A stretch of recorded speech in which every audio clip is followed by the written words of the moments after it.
Bonjour et bienvenue sur les tutoriels de la collection Ludardenne où vous allez découvrir les créations de Philippe Proulx sur des jeux 2 à 2 fois et demi plus grands que les formats classiques. Voyons dès maintenant.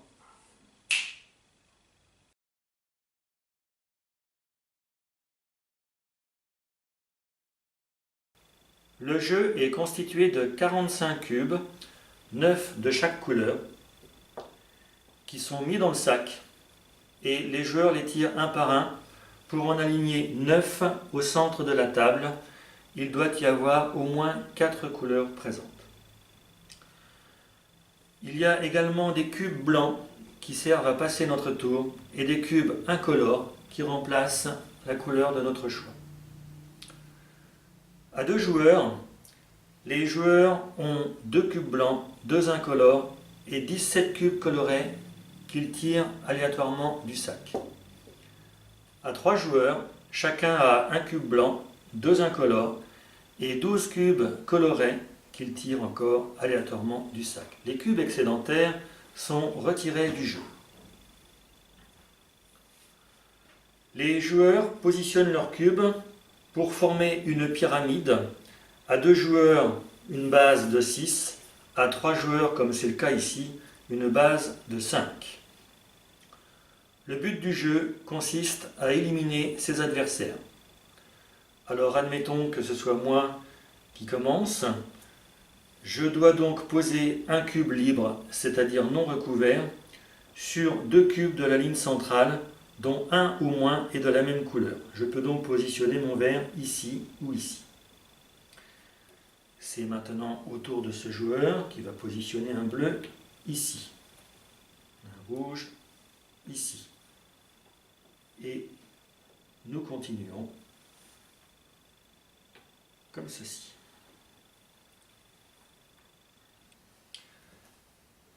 Voilà.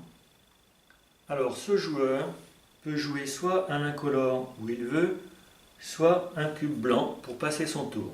Ce qu'il va faire en défaussant donc son cube. C'est maintenant au tour de celui-ci. Alors je vais jouer un vert et je ne peux le jouer que là ou là. Si je le joue ici, j'aurai une pénalité. J'expliquerai tout à l'heure de quoi il s'agit. Je vais donc le jouer ici. Le cube incolore va venir là.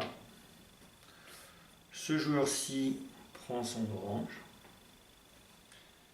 Le bleu vient là, puisque donc ce cube peut être de la couleur de mon choix. Alors, ce joueur-ci va positionner un rouge ici. Et là, nous voyons que les 2 cubes en dessous sont également rouges. Il va donc avoir une pénalité. Cette pénalité va avantager le joueur précédent, en l'occurrence moi, qui va pouvoir prendre un de ces cubes libres pour le positionner à côté de ma pyramide et je pourrai le jouer quand je voudrais. C'est donc maintenant au tour de ce joueur-ci, puis à moi.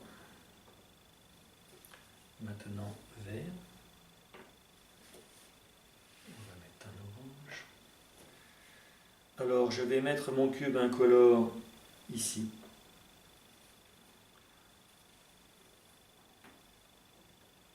Voilà. Le rouge ne peut pas être joué, donc le joueur va choisir de passer son tour en défaussant son cube blanc. Je vais pour ma part jouer ici afin d'éviter une pénalité. Et donc ce joueur-ci ne peut jouer que son incolore ici ou ici, de sorte qu'il va avoir une pénalité. Le joueur précédent, c'est-à-dire moi, va choisir un cube au choix. Mettons celui-ci. Maintenant, ce joueur ne peut jouer qu'un rouge et il va le jouer ici pour éviter, encore une fois, une pénalité. C'est à moi de jouer. Et là, je vais donc choisir de jouer ici. J'ai une pénalité. Le joueur précédent c'est-à-dire lui, va pouvoir me prendre un cube. Au choix, il va me prendre celui-ci. Maintenant, ce joueur va jouer ici. Encore une pénalité, c'est moi le joueur précédent qui vais choisir un cube, celui-ci. Ce joueur va choisir de passer son tour en défaussant un cube blanc. C'est maintenant à moi de jouer. J'ai donc une pénalité.